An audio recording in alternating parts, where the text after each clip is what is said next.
ابو داؤد شریف میں ایک حدیث ہے. بہت سارے لوگ ایسے ہیں جو کہتے ہیں کہ جناب ہم نے نا سارے ظاہری دلائل پر ہی فیصلہ کرنا ہے. کچھ فیصلے ضمیر کی آواز پر بھی ہوتے ہیں، کچھ فیصلے دل کی گواہیوں پر بھی ہوتے ہیں، کچھ فیصلے ایسے ہوتے ہیں جو کرنے پر روح بھی مجبور کرتی ہے.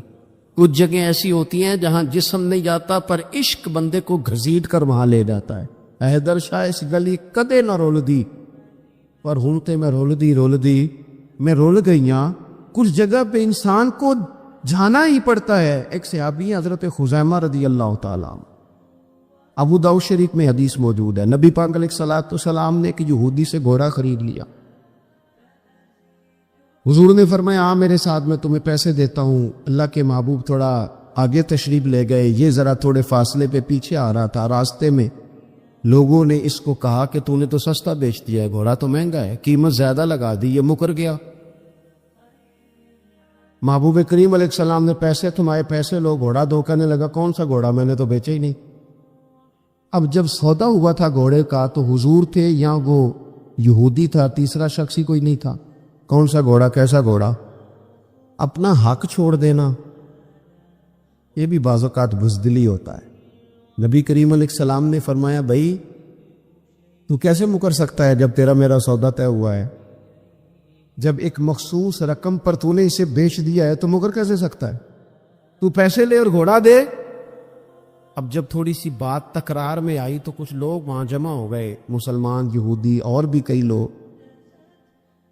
وہ یہودی کہنے لگا جی آپ اس طرح کریں، ایک گواہ دے دیں، میں زیادہ نہیں مانگتا، ایک دے دے. ایک بندہ کہہ دے کہ یہ گھوڑا میں نے بیچا ہے اور آپ نے خریدا ہے تو میں آپ کے حوالے کر دوں. اب وہاں بندہ کوئی دوسرا موجود ہی نہیں تھا تو گواہ کسے پیش کیا جائے؟ حضرت خزیمہ رضی اللہ تعالیٰ عنہ نبی کریم کے صحابی ہے. فوراً بولے، وہ بھی لوگوں کی باتیں سن کے وہاں آئے تھے، فوراً بولے، کہنے لگے یا رسول اللہ میں دیتا ہوں گواہی. دوڑ کے آگے آئے، کہنے لگے جی میں گواہی دیتا ہوں کہ آپ نے گھوڑا خریدا ہے، یہودی نے بیچا ہے. اب اس نے کہا تھا ایک بندہ کہہ دے تو میں دے دوں گا. اس کی شرط پوری ہو گئی. حضور نے پیسے اس کے ہاتھ میں دیے، اس نے گھوڑا محبوب کے دستے مبارک میں لگام تھمائی، حضور تشریف لے گئے، غلام کو دیا، گھوڑا گھر چلا گیا. نبی کریم نے حضرت خزیمہ سے کہا خزیمہ ایک بات تو بتا، تو تھا ہی نہیں اور تو نے بن دیکھے گواہی کیسے دے دی؟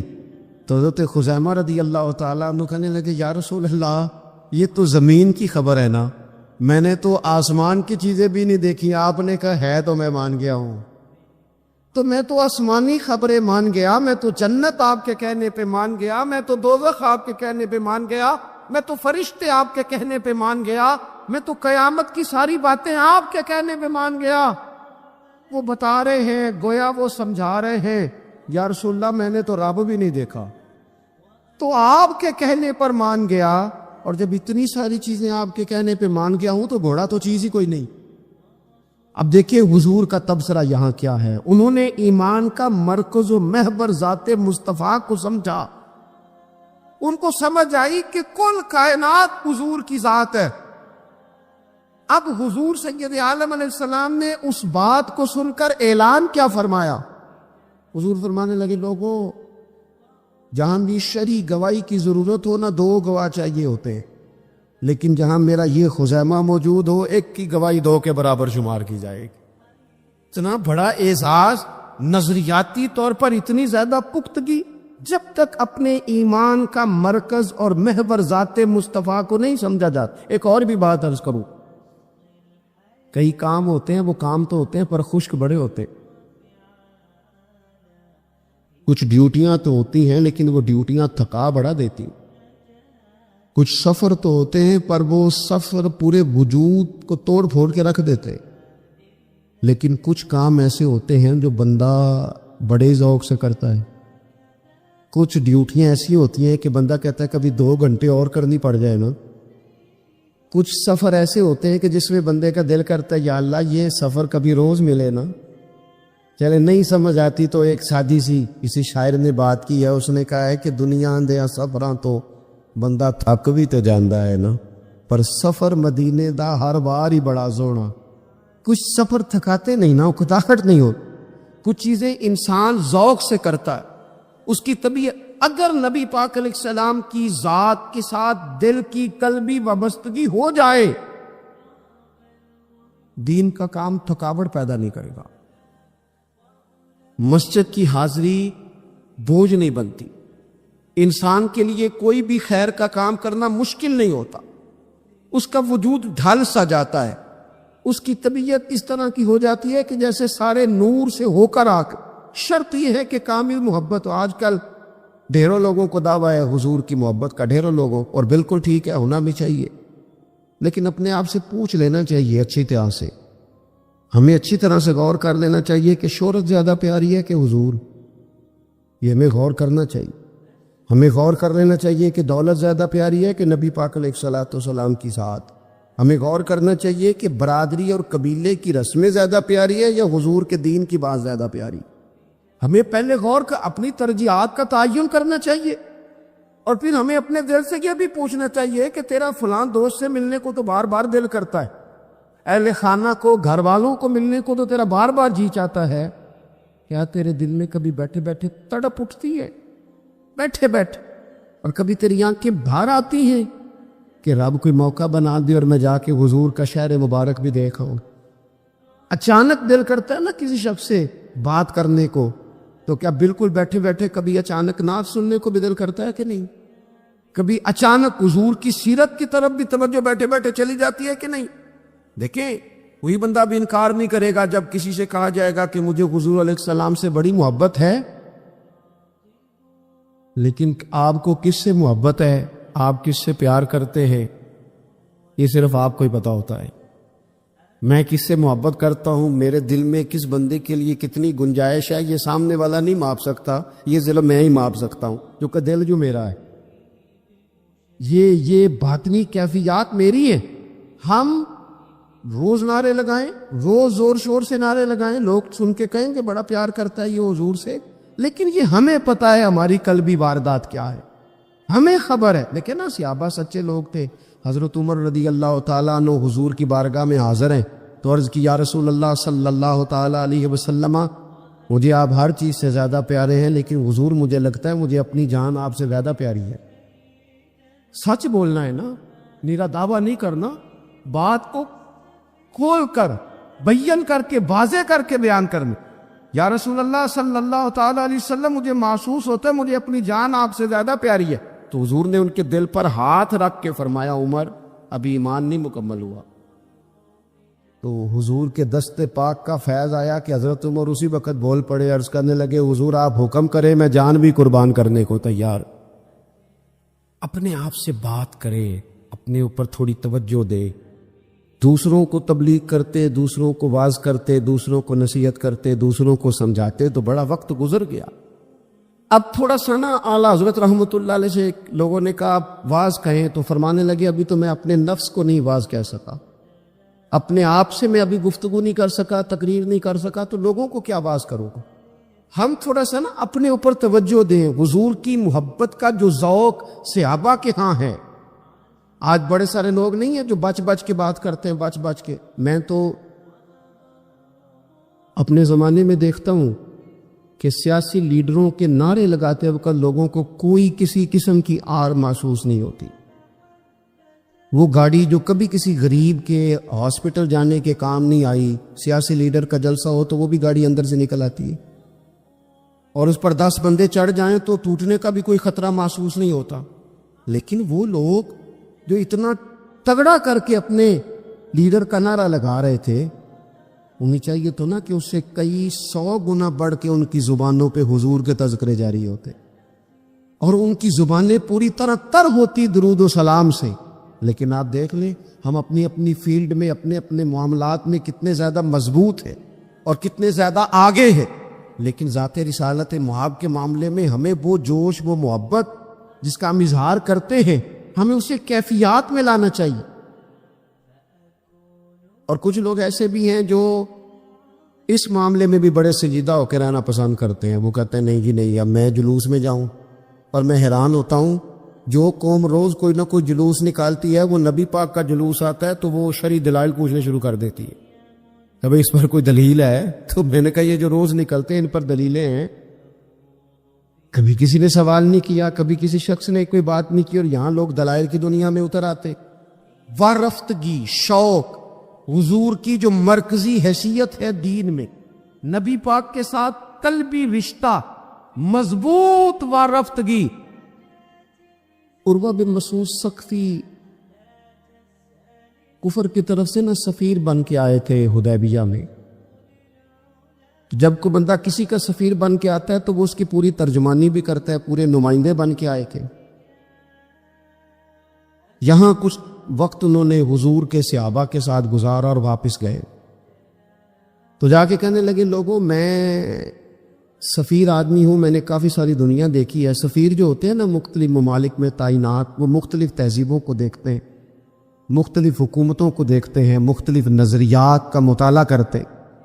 کہنے لگے میں مختلف قسم کے لوگوں کو دیکھ کے آیا ہوں، کیسر و کسرا کے بڑے بڑے دربار میں نے دیکھے، اور عرب کے اندر کچھ ایسے لوگ بھی تھے اس دنیا میں کہ جو اپنے آپ کو سجدہ کرواتے تھے. معاذ اللہ. کہا میں نے بڑے بڑے دربار دیکھے ہیں، لیکن میں عجیب رنگ دیکھ کے آیا ہوں رسول پاک کے غلاموں کا حضور کے ساتھ. یعنی حضور سجدہ کرنے سے منع کرتے ہیں، لباس سادہ پہنتے ہیں، کوئی بڑا تخت نہیں لگاتے، کوئی بڑا نبی پاک محل نہیں بناتے. حضور زمین پر تشریف فرما ہے، وہیں وضو کرتے ہیں، اور کسی کو حضور رغبت بھی نہیں دیتے یہ کام کرنے کی. لیکن باوجود اس کے جو وہاں کیفیت عروہ بن مسعود نے دیکھی وہ صحیح بخاری میں موجود ہے. کہنے لگے میں عجیب نظارہ دیکھ کے آیا ہوں کہ حضور بلغم شریف اپنے ناک سے نکالتے ہیں. بلغم ماں بڑا پیار کرتی ہے نا بچے سے، تو اس کی ناک سے یا گلے سے کبھی بلغم نکل آئے تو اماں نا ایسے ادھر منہ کر کے پھینکتی ہے، ایسے کر کے پھینکتی ہے، کبھی نکالنے بھی پڑ جائے. صحیح کہہ رہا ہوں میں؟ لیکن یہ دیکھیں، اور یہ ان لوگوں کی بات ہے جو عام لوگ نہیں، یہ عروہ جمیع صحابہ کی بات کر رہے ہیں. اور یہ بندے کون ہیں؟ حضرت ابو بکر صدیق جیسے سمجھدار لوگ، حضرت عمر جیسے لاکھوں مربع میل کی حکومتیں چلانے والے لوگ، حضرت عثمان غنی کی طرح کے لوگ جو جس کاروبار میں بھی ہاتھ ڈالتے ہیں چار چاند لگا دیتے. حضرت مولا علی شیر خدا جیسے علم و حکمت اور دانائی والے لوگ، یہ کیا کرتے ہیں؟ عروہ کہنے لگے کہ نبی پاک کے ناک مبارک سے بلغم نکلتی ہے تو اپنے چہروں پہ مل لیتے ہیں یار. اور یہ صحیح بخاری میں موجود ہے، وہ اپنے جسموں پہ ملتے ہیں. اور کہنے لگے جب وہ وضو کرتے ہیں نا حضور، تو وہ جو وضو کا بچا ہوا پانی ہے اس کے لیے ان کے جذبات اس طرح کے ہیں کہ لگتا ہے وہ لڑ پڑیں گے آپس میں. وہ لڑیں گے کہ یہ قطرہ مجھے چاہیے، یہ حضور کے مقدس جسم سے لگا ہوا ہے. اور میرے امام کو تو پھر بات کہنی آتی ہے نا. اعلیٰ حضرت فرماتے ہیں جو حضور کے قدموں سے لگ کے دھون بن جائے نا وہ تو آب حیات ہوتا ہے. وہ پی لینے والے تو مرتے ہی نہیں وہ لوگ تو باطنی طور پر ہمیشہ زندہ رہتے ہیں. کہتے ہیں جس کے قدموں کا دھون ہے آب حیات ہے، وہ جانے مسیحا ہمارا نبی. اور جس کی 2 بوند ہیں کوثر و سلسبیل ہے، وہ رحمت کا دریا ہمارا نبی. عروہ کہنے لگا وہ تو لڑ پڑیں گے. اور تیسرا عروہ کہنے لگا میں نے عجیب منظر وہاں دیکھا ہے کہ حضور کوئی حکم کرتے ہیں تو ہر بندہ پہل کرتا ہے، جلدی کرتا ہے حکم ماننے، تیزی دکھاتا ہے. اور تیسرا میں نے یہ دیکھا ہے جب حضور گفتگو کرتے ہیں تو ان پر اس طرح کا رعب طاری ہوتا ہے کہ وہ تو نظر بھر کے حضور کا چہرہ بھی نہیں دیکھتے. کہنے لگا یہ کیفیات میں ان لوگوں کے دیکھ کے آیا ہوں جو اپنے حبیب سے اتنی محبت کرتے ہیں. وہ کبھی بھی حضور کے دین کا جھنڈا نیچے نہیں آنے دیں، وہ کبھی بھی کسی کفر کی نفاق کی سازش کو آگے نہیں بڑھنے دیں گے. تو کافر تو کل بھی اس بات کا اظہار کر رہا تھا کہ ہمیں جو ڈر لگتا ہے مسلمانوں سے وہ اس بات سے لگتا ہے یہ اپنے نبی کے ساتھ بڑے جڑے ہوئے، ان کا رشتہ حضور کے ساتھ بڑا مضبوط. اور امت سوال جواب کر رہی ہے، امت ترازو لے کے بیٹھی ہے کہ اتنا علم تھا معاذ اللہ اور اتنا نہیں تھا، یہ کر سکتے تھے اور یہ نہیں کر سکتے، ان کو یہ کہنا چاہیے اور یہ نہیں کہنا چاہیے. بھئی یہ تو ہمارے بزرگ پرانا فیصلہ کر گئے. وہ کہتے ہیں بعد از خدا بزرگ توئی قصہ مختصر، اور حضور رب کے بعد سب سے بڑے ہیں، یہی مختصر قصہ ہے. تو حضور سید عالم کے ساتھ جو قلبی وابستگی ہے، نبی کریم علیہ السلام نا مدینہ شریف میں جب ہجرت کر کے تشریف لے گئے تھے تو حضرت ابو ایوب انصاری رضی اللہ تعالیٰ عنہ کے گھر میں حضور نے قیام فرمایا تھا۔ ہمارے پاس بہت ساری چیزیں ایسی ہوتی ہیں جن کی طلب بڑی ہوتی ہے، لیکن جب وہ حاصل ہو جاتی ہیں پھر ان کی طلب نہیں رہتی۔ ایک چیز آپ کے پاس ہمیشہ رہنے لگ جاتی ہے، پھر اس کے ادب آداب زیادہ نہیں رہتے۔ یہ ایک مزاج ہے عام آدمی۔ چلے میں اپنی بات بتاتا ہوں آپ کو۔ عام آدمی جو ہوتا ہے نا، وہ قرآن شریف کے غلاف کو بھی چومتا ہے، پھر قرآن پاک کو بھی چومتا ہے، پھر وہ بڑے احترام سے کھول کے رکھتا ہے۔ لیکن ہمارے مدارس میں جو حافظ ہوتے ہیں وہ نہیں زیادہ چومتے، ان کے پاس رہتا ہے نا ہر وقت، وہ لا کے رکھتے، ادب کرتے ہیں، کوئی بے ادبی نہیں کرتے، اللہ معاف کرے۔ لیکن جس طرح سے عام آدمی اس کو بار بار چومتا ہے یا ذوق کا اظہار کرتا ہے، دیکھیں حافظ بیچ بیچ میں سے ناراض ہونے لگ گئے مجھ سے۔ آپ ناراض نہ ہوں، لیکن چلو بات کر تو لینے دو نا جو ٹھیک ہے، وہ کر تو لینے دو۔ یہ ہوتا ہے بعض اوقات، جو چیز بالکل قریب آ جاتی ہے نا، یعنی ایک چیز آپ کا مقصود ہے اور اگر وہ مقصود مل گیا تو وہ جو درویش نے کہا تھا نا کہ یہی بہتر ہے کہ پردوں میں وہ پردہ پوش رہے، اس کی بھی بڑی حکمتیں ہوتی ہیں، اس لیے کہ جو تڑپ، ملنے کی تڑپ کی جو لذت ہے وہ کئی دفعہ وصال کی لذت نہیں ہوتی، تو یہی بہتر ہے کہ پردوں میں وہ پردہ پوش رہے، اور وہ اگر پردے ہٹا دے تو پھر کسے ہوش رہے۔ جب آپ کو وہ چیز میسر آ جاتی ہے تو پھر اس کی قدر، اسی لیے حضرت عمر فاروق رضی اللہ تعالیٰ عنہ کا یہ طریقہ تھا کہ جب لوگ حج کر لیتے تھے نا تو فرماتے تھے حج ہو گیا، اب اپنے اپنے گھر جاؤ، زیادہ دیر نہ رہو حرم شریف میں، زیادہ دیر رہو گے تو قدر نہیں کرو، اب جاؤ۔ بڑی دلچسپ ہوتی ہیں بے ترتیب ملاقاتیں، کبھی کبھی ملنے میں ذوق زیادہ ہوتا ہے، لطف زیادہ ہوتا ہے، طمانینت زیادہ ہوتی۔ حضرت ابو ایوب انصاری کہتے ہیں مجھے مقصود مل گیا، کرم ہو گیا، میں منتظر تھی، میری روح، میری نظر کے حضور میرے گھر تشریف لائیں، حضور آ گئے، کرم ہو گیا، رحمت ہو گئی۔ اب ایسا نہیں ہے کہ ان لوگوں کو مقصود مل گیا ہے تو بس بات ختم ہو گئی، اب وہ سمجھ گئے کہ میرے تو گھر آ گئے تو میرے لیے تو ساری بات ہی کھل گئی ہے۔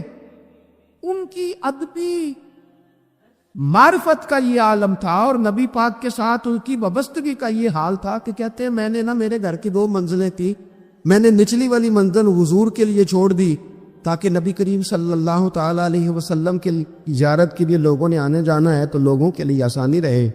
فرماتے ہیں نیچے حضور آرام فرما ہے اور میں اوپر والی منزل پہ تھا، جا کے چارپائی پہ لیٹ گیا۔ یہ مسلم شریف میں آپ کو ملے گا، اس کی اصل ملے گی آپ کو۔ فرماتے میں آرام سے جا کے چھت پہ لیٹ گیا، رات کا تھوڑا سا پہر گزرا تو میرے دل میں خیال آیا، وہ ایوب تو اوپر ہے اور حضور نیچے ہے، پائے نظر ہوش میں آ، یہ کوہ نبی ہے، آنکھوں سے بھی چلنا یہاں بے ادبی ہے۔ اور امام فرماتے ہیں حرم کی زمین اور قدم رکھ کے چلنا، ارے سر کا موقع ہے وہ جانے والے، کہا حضور نیچے۔ فرماتے ہیں ساری رات میں ایک دیوار کے ساتھ پیچھے ہو کے بیٹھا رہا، ساری رات یہ سوچتا تھا کہیں میں وہاں نہ چل دو جہاں حضور آرام فرما ہو، میرے قدم نہ آ جائے۔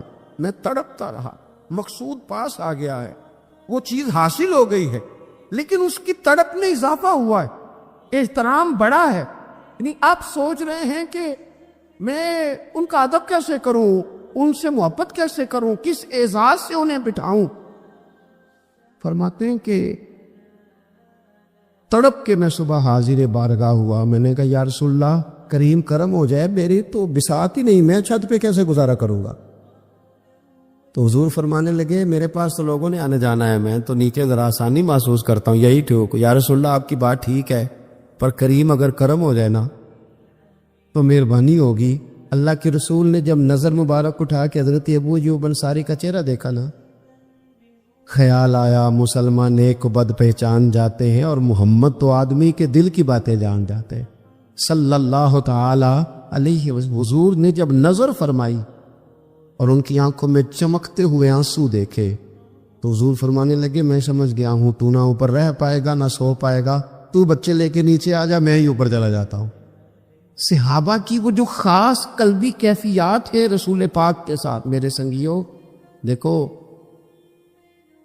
میلاد شریف کا جو جھنڈا ہے وہ بھی میلاد شریف کا ہی ہے. وہ میلاد کا جھنڈا، ایسا نہ ہو کہ میلاد کا جھنڈا کسی گلی میں پڑا ہوا نظر آئے، میلاد پہ چھپنے والا اشتہار پوسٹر کسی جگہ گرا ہوا نظر آئے. یہ جو لنگر شریف ہے نا، تبرک کے چاول، یہ حضور کے میلاد سے وابستہ ہیں. یہ گلیوں میں بکھرے ہوئے نظر نہ آئیں. اس طرح کی کیفیات نہ ہو کہ محسوس ہو کہ جناب یہ تو احترام والے لوگ ہیں، یہ لوگ تو حضور کی محبت کی بات کرتے. محبوب کی نسبتوں کا احترام بھی محبت ہی کا ایک پہلو ہوتا ہے، خاص وارفتگی نبی پاک کی ذات کے ساتھ خاص. اور پھر ان لوگوں نے نا ان چیزوں کو بھی چھیڑا جن کی شریعت میں گنجائش تھی. شریعت کے دو حکم ہیں، ایک عزیمت ہے، ایک رخصت ہے. ایک یہ ہے کہ اگر حالات بڑے سخت ہیں، بڑے گڑبڑ ہیں، تو آپ تھوڑی دیر کے لیے سائڈ پہ ہو جائیں، رخصت ہے، اجازت ہے. اور ایک یہ ہے کہ آپ ڈٹ جائیں نا حالات کے سامنے، پھر اللہ مددگار ہے. ایک یہ ہے کہ گنجائش ہے، اور ایک یہ ہے کہ دل نہیں میرا مانتا، میں گنجائش کا کیا کروں، میری طبیعت نہیں مانتی. چلیں ایک بات اور کھول دیتے. ایک ہوتا ہے حکم، ایک ہوتی ہے رضا. ان دونوں میں فرق ہوتا ہے. وہ جی میں نے حضرت صاحب سے کہا جی مجھے اجازت ہے میں جاؤں، انہوں نے کہا جاؤ، میں چھٹی لے کے آیا ہوں. بھائی آپ نے چھٹی مانگی تھی، حضرت نے دے دی، استاد جی نے دے دی، یہ تو حکم ہے. لیکن تمہیں بھانپنا چاہیے تھا نا ان کی مرضی کیا ہے، ان کی رضا کیا ہے. رضا تو اس طرح کی ہوتی ہے کہ مکتب عشق کا دستور نرالا دیکھا، اس کو چھٹی نہ ملی جس نے سبق یاد کیا. میرا ایک دیہاتی ماحول سے تعلق ہے. ہمارے سرکاری اسکولوں میں نا ایک مانیٹر بنا دیتے تھے. جو بچہ لائق ہوتا تھا نا وہ مانیٹر بن جاتا تھا، حالانکہ لائق ہوتا تھا، سیاںا ہوتا تھا، لیکن مانیٹر بن کے نا اس کی ذمہ داری بڑھ جاتی تھی. پھر اس کو کنجیاں مل جاتی تھی، اسی نے سب سے پہلے آنا ہے، اس نے سب سے بعد میں جانا ہے، ہر چیز اس کے سپرد. پیار جو زیادہ کریں ان کی ذمہ داریاں بھی زیادہ ہوتی. یہ کیا بات ہوئی کہ میری محبت زیادہ ہے تو میں مسجد میں غیر حاضر ہوں، میں حضور کا میلاد شریف زیادہ مناتا ہوں تو میں نے سنت شریعت کو اپنایا ہی نہیں. محبت مجھے حضور سے زیادہ ہے، لیکن حضور نے جو حقوق العباد ادا کرنے کا سبب پڑھایا ہے اس پر میری توجہ ہی نہیں. بھئی اگر آپ کا پیار زیادہ ہے تو پھر آپ کی ذمہ داری بھی زیادہ ہے، پھر آپ کو زیادہ حساس ہونا چاہیے. حضور صلی اللہ علیہ وسلم کے پاس ایک مہمان آ گئے رات کے وقت میں. جب وہ آئے تو حضور نے پوچھا کھانا کھانا ہے؟ تم نے کہا کھانا ہے. جھوٹ اور بھوک کو جمع کرنا منع ہے. کہا جی کھانا ہے. تو حضور صلی اللہ علیہ وسلم نے فرمایا ازواج مطہرات کے گھروں میں پتہ کرو کچھ ہے. حضرت ام سلمہ کے گھر میں پتہ کیا تو کہا یا رسول اللہ 4 دن سے روٹی نہیں پکی. حضرت زینب سے پوچھا تو کہا حضور کئی دن سے چولہا ہی نہیں جلایا. حضرت عائشہ صدیقہ، حضرت میمونہ، حضرت سودا، تمام گھروں سے بظاہر یہ 2 جہاں کے شاہ ہیں، پر پاس کچھ رکھتے نہیں. 2 جہاں کی نعمتیں ہیں ان کے خالی ہاتھ میں. ہر چیز ہے پر فقر اختیاری ہے. کوئی شے نہ ملی. نبی پاک صلی اللہ علیہ وسلم نے مسجد میں اعلان کیا، فرمایا کون ہے جو میرے مہمان کو روٹی کھلائے. ان لفظوں کا حسن کوئی حسن والا ہی سمجھ سکتا ہے. فرمایا کون ہے جو میرے مہمان کو کھانا کھلائے. تو ایک صحابی لے گئے اور اٹھے وہ صحابی جو صحابہ میں غریب تھے، ایک انصاری جو غریب آدمی تھے. بہت زیادہ امیر آدمی اللہ کی راہ میں خرچ نہیں کر پاتا، اس کے لیے مشکل ہو جاتا ہے. اس کے لیے بہت امیر آدمی جو ہوتا ہے نا، وہ جتنا زیادہ امیر ہوتا ہے نا اتنی دیوار اس کے گرد کھڑی ہو جاتی ہے پیسوں کی، مشکل ہو جاتا ہے اس کے لیے. غریب آدمی کھڑے ہوئے. اگرچہ میرے محبوب کے غلاموں میں جو بڑے امیر تھے وہ بھی خرچ کرنے میں بڑے آگے تھے. حضرت عثمان غنی رضی اللہ تعالیٰ عنہ، حضرت عبد الرحمن ابن عوف، حضرت ابو بکر صدیق رضی اللہ. لیکن یہ غریب آدمی کا حضور میں لے جاؤں گا، میں لے کے جاؤں. اور یہ بخاری مسلم ہے. حضور نے فرمایا لے جاؤ. وہ اب سے آپ بھی گھر لے گئے اور بیوی سے مشورہ کیا. بات پہ غور کرنا، ہر چیز کی بھوک دیکھی جا سکتی ہے، بچوں کی نہیں دیکھی جا سکتی. وہ انصاری حضور کے مہمان کو گھر لے گئے، جا کے بیوی سے مشورہ کیا، کہا بھلی مانس گھر میں کچھ ہے؟ تو اس نے کہا تھوڑا سا بچوں کے لیے کھانا رکھا ہے، بچوں کے لیے۔ بچے تو بزدل کر دیتے ہیں، بچے تو آدمی کو بزدل کر دیتے ہیں، بچے تو مار دیتے ہیں، کلیجہ پھٹ جاتا ہے بچہ بھوکا ہو تو، نیند نہیں آتی۔ اب صحابی اپنی بیوی سے کیا کہتے ہیں؟ کہتے ہیں بچوں کو بہلا کے سلا دے، اور رسول اللہ کے لیے نہیں، رسول اللہ کے مہمان کے لیے، بھائی نبی پاک کے لیے نہیں، حضور کے تجھ سے در در سے سگ اور سگ سے ہے مجھ کو نسبت، میری گردن میں بھی ہے دور کا پٹکا تیرا، تجھ سے در در سے سگ سگ سے ہے مجھ کو نسبت۔ لمبی بات ہے کہ بچوں کو سلا دو۔ بی بی نے بچوں کو سلا دیا تو میاں بیوی کا مشورہ ہوا کہ مہمان کے ساتھ بیٹھ کے روٹی کھانا بھی سنت ہے۔ تو اب مہمان کے ساتھ بیٹھ کے کھانا بھی ہے تو کھانا ہے ایک دو آدمی کا۔ اب خاوند اپنی بیوی کو تیار کرتا ہے کہ میں بھی کھانے پہ بیٹھ جاؤں گا، تو بھی بیٹھ جانا، اور جب مہمان کھانے میں ہاتھ ڈال لے تو اٹھنا، کہنا او ہو دیا تو صحیح کیا ہی نہیں، ابھی بجھ جائے گا، اور جا کے دیا بجھا دینا۔ ہم ہاتھ ہلاتے رہیں گے، مہمان روٹی کھاتا رہے گا۔ اور یار اس درد کو، اس کیف کو سمجھو، گھر میں بچے بھی بھوکے، بچوں کی ماں بھی بھوکی، بچوں کا باپ بھی بھوکا، دسترخوان پہ روٹی لگ گئی، روٹیاں چون ڈالیں، بی بی اٹھی کہنے لگی او ہو چراغ تو صحیح کیا ہی نہیں، یہ تو بجھ جائے گا۔ حوصلے مند بی بی جس نے بچے بھوکے سلا دیے، تو بھوکے سوئے ہوئے بچوں کی بھوکی اماں اٹھی اور اپنے خاوند کی تابع داری میں اٹھی، میں گڈی تے ہتھ ڈور سجن دے، وہ جنج رکھے اونج رہنا ہے، اٹھی اور اس نے نہ دیا ٹھیک کرنے کے بہانے بجھا دیا۔ مہمان روٹی کھاتا رہا اور رسول اللہ کے نوکر قربانی دیتے رہے۔ وہ روٹی کھا کے سیر ہو کے بستر بچھایا تو سو گیا۔ یہ میاں بیوی ساری رات بچوں کی طرف دیکھتے رہے اور غور کرتے رہے اور راضی رہے کہ ہم نے حضور کا فریضہ نبھایا ہے۔ قربان جاؤں محبوب پہ، بے خبر ہو جو غلاموں سے وہ آقا کیا ہے۔ وہ صحابہ وہ اگر قربانیاں دیتے تھے تو جو اعزاز ملتا تھا وہ بھی بڑا شان والا ہے۔ صحابی کہتے ہیں میں فجر کی نماز پڑھنے مسجد آیا، پہلا قدم رکھا تو میرے کریم بولے، حضور نے فرمایا رات جو تو نے اور تیری بیوی نے عمل کیا ہے خدا کو بھی بڑا پسند آیا ہے، محمد مصطفیٰ کو بھی بڑا پسند آیا۔ اور پھر ایک لفظ اور ہے حدیث میں، ایک روایت میں کچھ جملے اور بھی ہیں۔ حضور نے فرمایا جب تو اور تیری بیوی رات مہمان کے ساتھ احسار کر رہے تھے نا، تو عرش کا مالک تمہیں مسکرا کے دیکھ رہا تھا، رب تمہیں دیکھ کے مسکرا رہا تھا، رب تمہیں دیکھ کے مسکرا، تر دامنی پہ شیخ ہماری نہ جائیے، ہم دامن نہ چھوڑ دیں تو فرشتے وضو کریں۔ اور میں وہ مسکرا رہا تھا کہ میرے بندے میرے رسول کی رضا کے لیے کیا کر رہے ہیں۔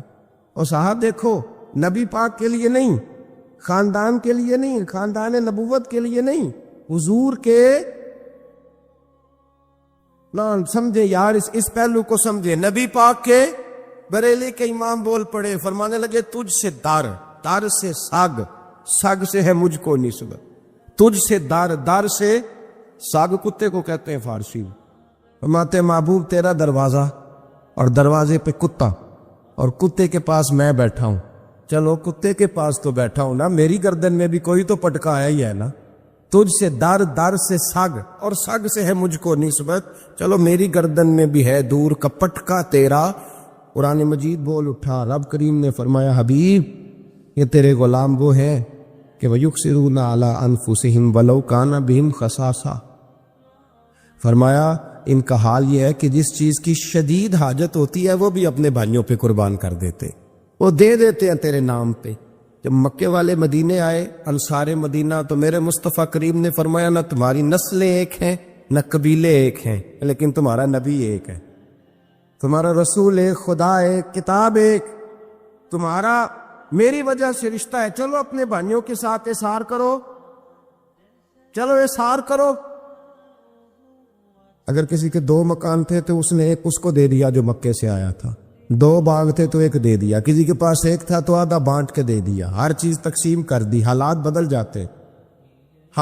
جاتے ہیں، تلک الایام نداولها بین الناس، اللہ لوگوں کے درمیان دن بدل دیتا ہے، حالات بدل گئے، بڑا مال غنیمت آیا، بنو نذیر کا علاقہ فتح ہوا تو میرے رسول پاک صلی اللہ تعالی علیہ وسلم نے انصار مدینہ کو اکٹھا کیا، فرمایا بھئی مال اب بڑا آ گیا ہے، دو باتیں، یہاں تو اس طرح کرتے ہیں کہ میں ان کو کہتا ہوں جو مکے سے آئے تھے کہ جتنی تمہاری جائیدادیں باغ انہوں نے لیے ہیں واپس کر دیتے ہیں تمہیں، اور جو مال آیا ہے وہ بھی تم میں سے آدھا آدھا دونوں کے درمیان بانٹ دیتے ہیں، یا جیسے تمہارا دل چاہے، تمہارے مال بھی واپس کرتے ہیں اور جو وہاں سے مال آیا وہ تمہارے بیچ بانٹ دیتے ہیں، یا اگر تم کہو تو یہ مال ان کو دے دیتے ہیں مہاجرین کو، تمہیں تمہارے مال واپس مل جاتے ہیں۔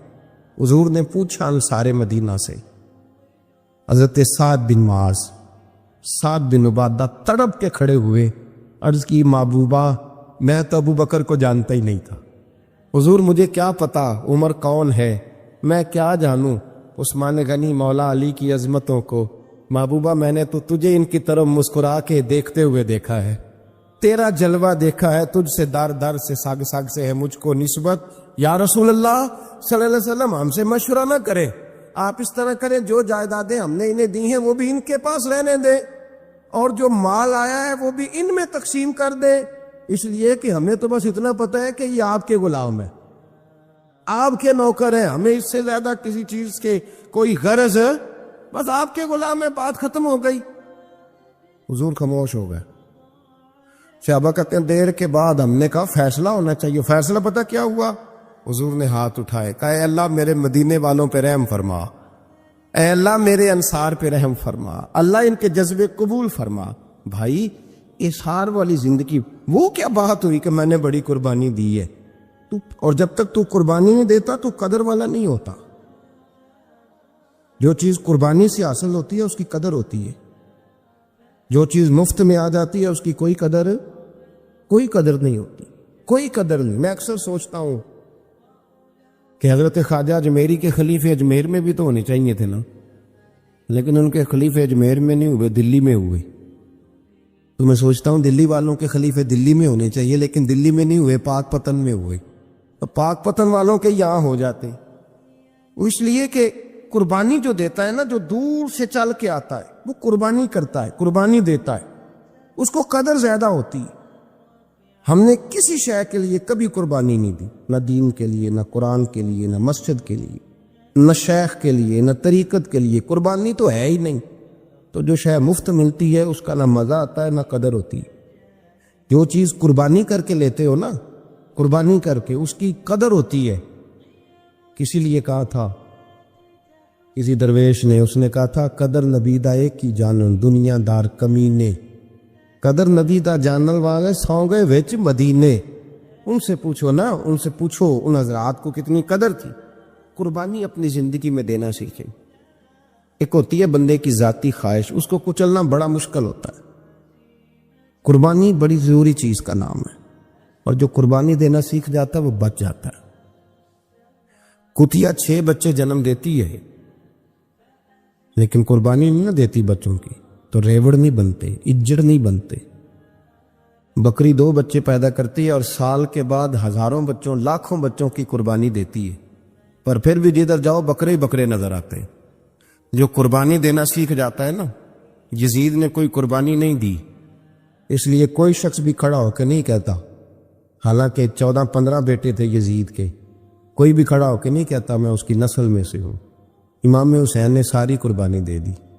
ایک زین العابدین بچے تھے، پوری دنیا میں اللہ نے سید عطا فرمائے ہوئے ہیں۔ جو قربانی دینا سیکھ جاتا ہے وہ بچ جاتا ہے۔ ہم نا قربانی کیا، ہمارے پاس تو اضافی شے ہے وہی دینے کو تیار نہیں۔ جب آپ تیار ہی نہیں تو سودا ہی نہیں کر، آپ نکلے ہی نہیں میدان میں، تو حاصل کیسے ہو؟ حصول تو تب ہوگا نا جب آپ کوئی انویسٹمنٹ کریں گے، تو آپ انویسٹ ہی نہیں کر رہے تو بھائی آپ نے پودا ہی نہیں لگایا تو پھل کیسے ملا؟ قربانی نہیں دی تو وہ درجہ کیسے ملے؟ اس کے لیے تو قربانی ضروری ہے۔ اب تمام صحابہ کی زندگی پڑھ لیں، حضرت ابو بکر سے لے کر حضرت بلال تک، یہ سارے قربانی والے ہیں۔ آپ تمام اولیاء کی صفت پڑھ لیں، حضرت غوث اعظم، جیلانی، داتا علی اجویری، خواجہ معین الدین، یہ سب قربانی والے لوگ ہیں۔ قربانی دیتے رہے تو بچے ہوئے ہیں۔ ان کے جو ساتھ تھے وہ بھی قربانیوں والے تھے۔ قربانی حصہ ہے طریقت کا، قربانی ضروری ہے۔ اور ہمارے صوفیاء تو کہتے ہیں جس شخص نے تصوف میں آ کے قربانی نہیں دی، بزرگوں کے پاس ایک شخص آیا، غالباً خواجہ نظام الدین محبوب الہی کی بات ہے، میرے ذہن میں نام پورا نہیں سما رہا، تو ایک مرید نے آ کے کہا حضور زکوٰۃ کتنی دینی ہے؟ فرمایا 2.5%۔ تھوڑی دیر کے بعد حضرت نصیر الدین چراغ دہلوی آ گئے، کہا حضور اللہ کے راستے میں کتنے دینے ہیں؟ فرمایا 50%۔ ایک ساتھی قریب بیٹھا تھا، اس نے کہا پہلے کے لیے 2.5% کا فتویٰ تھا، اس کو کہہ دیا دے دے۔ چند منٹ گزرے تو حضرت امیر خسرو بھی آ گئے، کہا حضور زکوٰۃ کتنی دینی ہے؟ فرمایا جو ہے سارا ہی لے آ، تیری 100% ہے۔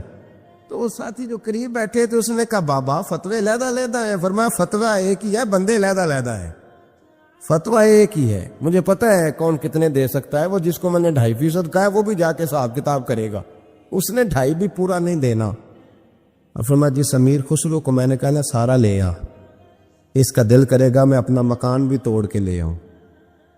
میں نے فتویٰ ایک ہے، بندہ دیکھ کے بات کی ہے۔ بھائی قربانی نہیں ہے، اظہار ہی نہیں ہے، جذبہ ہی نہیں ہے، ہمارا مزاج ہی نہیں ہے، لیکن نا یہ اب ایک تو شریعت کی قربانی ہے نا یہ، تو اس پہ بھی لوگ بڑا سوچیں گے، اس پہ بھی لوگ بڑا سوچیں گے، فتوے پوچھتے پھریں گے کہ جی میرے اوپر تو ابھی میں نے تو 15,500 قرضہ دینا ہے، دوں کہ نہ دوں، کون سی دوں؟ فتوے پوچھیں گے، دینے کی دفعہ فتوے پوچھیں گے اور لینے کی دفعہ چھوٹی جو آتا ہے آنے دو۔ کبھی لینے کی دفعہ بھی فتویٰ پوچھنا صاحب کہ یہ مجھے اتنا مال آ رہا لے لوں کہ نہ لوں، وہ لے لیا، قابو کر لیا، جب دینے کی باری آئی تو فتویٰ اظہار کرے، اور اظہار صفت ہے مسلمان کی، یہ اظہار کرنے لگتا ہے تو بچنے لگ جاتا، اس کا فائدہ ہونے لگ جاتا، قربانی دینے لگ جاتا ہے تو بچ جاتا ہے۔ کسی نے کہا تھا سن اے مسلمان، یہ نقطہ فیض قرآنی میں ہے، عظمت و اسلام اور مسلم صرف قربانی میں ہے۔ اگر تو جینا چاہتا ہے تو قربان ہو، اپنے مزاج میں قربانی۔ اور ایک عیسائی اسکالر تھا امریکہ کا، صرف ایک حدیث پڑھ کے مسلمان ہو گیا، کلمہ ہی پڑھ گیا۔ حدیث کیا ہے؟ جنگ یرموک ہے، تو 7 سے آوا زخمی ہے، چور چور زخموں سے لیٹے ہوئے، گرمی بڑی شدید ہے، العطش العطش، پیاس پیاس پیاس پکارے ایک صحابی۔ ایک آدمی دوڑا دوڑا آیا، پانی کا برتن ہاتھ میں ہے، اس کے منہ کے قریب پانی کیا تو قریب ایک اور زخمی نے کہا میں بھی پیاسا ہوں۔ زخموں سے چور چور شخص نے، میدان میں پڑے ہوئے آدمی نے کہا یار پہلے اسے پلا دو، وہ زیادہ پیاسا ہے۔ وہ کہتا ہے میں جب اس کے پاس گیا اس کو پانی دینے لگا تو ایک آدمی قریب سے اور بولا یار میرے تو زبان پہ زخم ہے، دوڑ کے آؤ، بڑی پیاس۔ کہتا میں نے پانی کا کٹورا اس کے قریب جو کیا تو چوتھا بول پڑا، میں اس نے کہا ادھر لے جاؤ یار میرا گزارا ہو جائے گا، کام چل جائے گا۔ وہ کہتا 5واں بول پڑا تو چوتھے نے انکار کر دیا، میں نہیں پیوں گا، پہلے اس کے پاس لے جاؤ۔ کہتا حد ہو گئی، 7ویں تک میں آیا، اور جب میں 7ویں تک آیا تو پہلے نے پھر چیخ ماری، تو فرماتے ہیں وہ 7واں کہنے لگا نہیں ادھر لے جا یار اس کو پیاس زیادہ لگی ہوئی۔ کہتے ہیں جب میں اس تک گیا تو وہ جام شہادت نوش کر چکا تھا۔ پلٹ کے دوسرے کے پاس آیا تو وہ بھی فوت ہو گیا، تیسرے کے پاس آیا تو وہ بھی رب کریم کی بارگاہ ناز میں حاضر ہو گیا، 7 شہید ہو گئے۔ تو پانی کا کٹورا میرے ہاتھ میں رہا، میں کبھی آسمان دیکھتا، کبھی زمین دیکھتا، کبھی پانی دیکھتا، کبھی میں ان 7 شہیدوں کے چہرے دیکھتا، پھر دل میں خیال آیا یہ تو گردنیں کاٹنے والے تھے، یہ تو ایک دوسرے کو قتل کرنے والے تھے، یہ تو خون پینے والے تھے، آج یہ سارے اس لیے کر رہے ہیں کہ سارے محمد عربی کے غلام بن گئے، رسول اللہ صلی اللہ علیہ وسلم کے نوکر بن گئے۔ وہ کہتا میں نے حدیث پڑھی تو میں مسلمان ہو گیا۔ میں نے کہا یہ جذبے دنیا دار بندہ پیدا نہیں کر سکتا، یہ جس نے جذبہ پیدا کیا ہے وہ اللہ کا سچا رسول ہے۔ میرے بھائی اظہار کا مزاج پیدا کرے، قربانی تو نہیں رہی معاشرے میں، اظہار ہی تو نہیں ہے، ہم روایتیں پڑھتے ہیں سنتے ہیں، لیکن آپ یقین کریں پنکھے کے نیچے مسجد میں ایک دوسرے کو جگہ دینے کو تیار نہیں، پھر پنکھا ہے نا چل رہا تو کوشش ہے کہ مجھے عین اس جگہ ملے جہاں پنکھا چل رہا، اتنا بھی اظہار کرنے کو لوگ تیار نہیں، اتنا بھی، اور درجے بڑے بڑے لینے چاہتے ہیں، بڑے بڑے درجہ۔ وہ ہمارے پاس لوگ آتے ہیں 2-4 لفظ لکھے ہوتے ہیں نا نام کے ساتھ، کوئی علامہ لکھ دیتا ہے، کوئی پیر صاحب لکھ دیتا ہے، تو لوگ بڑی باتیں پوچھ لیتے ہیں کئی دفعہ، کئی دفعہ آ کے پوچھتے ہیں میرا زیارت کرنے کو دل کرتا ہے. میں کہتا ہوں یار تو نے آخری سیڑھی پہ پیر رکھ دیا ہے, بالکل آخری پہ. دل تو تیرا جس چیز کو کرے گا تو وہ کرنے لگ جائے گا. پہلے شروع تو حضرت جنید بغدادی رحمت اللہ تعالی علیہ, وہ دریا کنارے کھڑے تھے تو آپ دریا کے اندر پیر رکھا آگے جانے کے لیے. یہ اعلیٰ حضرت نے لکھا ہے واقعہ ملفوظات شریف میں. دریا پار کرنے کے لیے پیر رکھا تو ایک شخص کہنے لگا حضور مجھے بھی ساتھ لے لیں. آپ نے فرمایا میں دریا پار کروں گا تو اس طرح کرنا, میرا کرتا پکڑ لے اور یا جنید کہنا شروع کر دے. یا جنید. اس پہ فتویٰ بھی لگ جاتا ہے پر کیا کرے, اب مسئلہ تو صحیح ہے نا. تو پیر میرا پیچھے سے کرتا پکڑ لے اور یا جنید کیا ہے. وہ کہتا ہے پیر رکھا نا حضرت نے پانی میں تو میں بھی پیچھے. تو حضرت جنید بغدادی کیا کہتا ہے یا رحمان یا اللہ, یا رحمان یا اللہ. وہ خود یہ پڑھ رہے ہیں اور مجھے لگایا یا جنید بھی. کہتے ہیں دریا میں وہ بھی چلنے لگے تو میں بھی, یوں لگا جیسے پکے فرش پہ چل رہے ہیں. کہتے ہیں تھوڑا سا گزرا تو میں نے کہا بابا خود یا رحمان یا اللہ کہہ رہا ہے اور مجھے یا جنید پہ لگایا ہوا ہے, تو چلو میں بھی یا رحمان یا اللہ پڑھتا ہوں. کہتے ہیں میں نے یا رحمان یا اللہ کہا تو میں ڈوبنے لگ گیا, دریا میں ڈوبنے لگا. تو حضرت فرمانے لگے تجھے کہا نا یا جنید کہہ. کہتے پھر یا جنید کا تو پھر اوپر آ گیا. تھوڑا اور جا کے اب شیطان باز تو آتا نہیں, الذی یوسوس فی صدور الناس, یہ جاتا تو دل تک ہے نا, باز تو آتا نہیں. دن میں 36 دفعہ تو مشورہ دیتا ہے کہ سیدھی نماز پڑھو, یہ کس چکر میں لگ گئے, روز تو تقریر کرتا ہے. کہتا پھر دل میں وسوسہ آیا تو پھر میں نے جا کے کہا کہ یہ مجھے خود یا رحمان یا اللہ اور میں یا جنید. پھر میں نے کہا یا رحمان یا اللہ تو پھر ڈوبنے لگا. کہتے ہیں بابے نے پکڑ کے نکالا, کہا چپ کر کے یا جنید کہہ اگر پار جانا ہے تو. یا جنید کہہ. کہتے کنارہ آ گیا تو میرے دل میں خودی تھی, وسوسہ تھا کہ بابا تو یا رحمان یا اللہ کہے تو ترے, میں کہوں تو ڈوبے. میرے دل میں وسوسہ تھا. اللہ والے ادھار تو رکھتے ہی نہیں نا, جو بات دل میں آتی ہے وہ بیان پہلے کر دیتے ہیں. ادھار تو ہے ہی نہیں ان کے ہاں. وہ تو کہتے ہیں تجھے بولنے کی گنجائش ہی نہیں دیں گے, تیرا سوال دل میں ہوگا جواب ہماری زبان پہ ہوگا. یہ تو چکر ہی نہیں نا, بالکل کوئی کھاتا ہی نہیں. رب کریم کا بندہ تو بات ہی وہ کرتا ہے جو کو دل میں لے کے آتا ہے. فرماتے ہیں جیسے ہی میرے دل میں یہ وسوسہ آتا, حضرت جنید بغدادی رحمت اللہ تعالی علیہ باہر نکل گئے تو پلٹ کے میری طرف دیکھا, مسکرا کے فرمانے لگے بیٹا جنید تک تو پہنچ لے, اللہ تو ابھی بڑی دور ہے. ابھی جنید تک تو پہنچ جا, ابھی تو جنید تک نہیں پہنچا, ابھی تو میرے تک تو پہنچ جا, اللہ تو ابھی بڑی دور ہے, تو ڈائریکٹ ہی وہاں تک جانے لگا ہے. شروع تو ہو ابھی. تو یہاں لوگ سیدھا ہی آ کے کہتے ہیں زیارت کر دیں گے. شخص آیا, حضرت امیر معاویہ میں بیٹھے تھے, تو اس نے امام حسن سے آ کے کہا کہ حضور اولاد نہیں ہے, کوئی دعا کرتے. تو جو ہے میری بات پر, اب بھی لوگ پیروں کے پاس آتے ہیں نا, ماشاءاللہ سے اللہ خیر فرمائے. تو پیر صاحب اگر وظیفہ بتائے تو وظیفہ چونکہ پڑھنا پڑتا ہے, وہ کام مشکل ہے. حضرت امام حسن سے آ کے وظیفہ پوچھا, اس شخص نے کہا حضور اولاد کوئی نہیں تو وظیفہ بتائے. تو آپ نے فرمایا استغفار پڑھا کر. اس نے کہا ٹھیک ہے. تو حضور پھر میں دوبارہ کب آؤں؟ تو امام حسن کہنے لگے بے اولاد ہے نا تو, استغفار کا وظیفہ بتایا نا؟ کہا. فرمانے لگے اب اس وقت آنا جب اللہ تجھے 10 بیٹے عطا کرے گا. کتنے؟ 2-4 نہیں, 10 کہہ دیے. تو حضرت امیر معاویہ رضی اللہ تعالیٰ دیکھا, کہنے لگے حسن اتنا بڑا دعویٰ. آپ فرمانے لگے میں نے کہہ دیا نا, تو اللہ فضل کرے گا. ہاں اللہ خیر کرے گا, خیر ہو جائے گی. وہ شخص کئی سالوں کے بعد آیا, کئی سالوں کے بعد. تو حضرت امیر معاویہ کو بھی ساتھ لایا, کہنے لگا حضور اللہ کے فضل سے اللہ نے 10 بیٹے عطا فرمائے, پورے 10 ہی اللہ نے دیے. تو حضرت امیر معاویہ کہنے لگے جناب بات تو آپ کی سچی ہو گئی, پر مجھے بھی بتائیے وظیفہ کہاں سے لیا؟ فرمانے لگے قرآن پاک سے, سورہ نوح کی 10, 11, 12 آیت پڑھو. اللہ فرماتے ہیں تم استغفار پڑھو, میں تمہاری بیٹوں سے بھی مدد کروں گا, مالوں سے بھی مدد کروں گا. تو میں نے استغفار بتائی تھی, اور قرآن میرے اللہ کا ہے, رب کا وعدہ جھوٹا ہو سکتا؟ فرمایا 10 بیٹے ملنے تھے, میں نے کہہ جو دیا تھا. اور میرے بھائیوں یاد رکھیں, نبی پاک صلی اللہ تعالی علیہ وسلم نے فرمایا 2 آنکھیں دوزخ میں نہیں جائیں گی. یا رسول اللہ صلی اللہ علیہ وسلم اتنا کرم, وہ دو آنکھیں کون سی ہیں؟ فرمایا ایک وہ جو اللہ کی راہ میں رات جاگتی رہی، کسی سرحد پر پہرا دیا، کوئی ڈیوٹی کی، کوئی خدمت کی راہ خدا میں، جو آنکھیں بیدار رہیں راہ خدا میں، دوزخ میں نہیں جائیں گی۔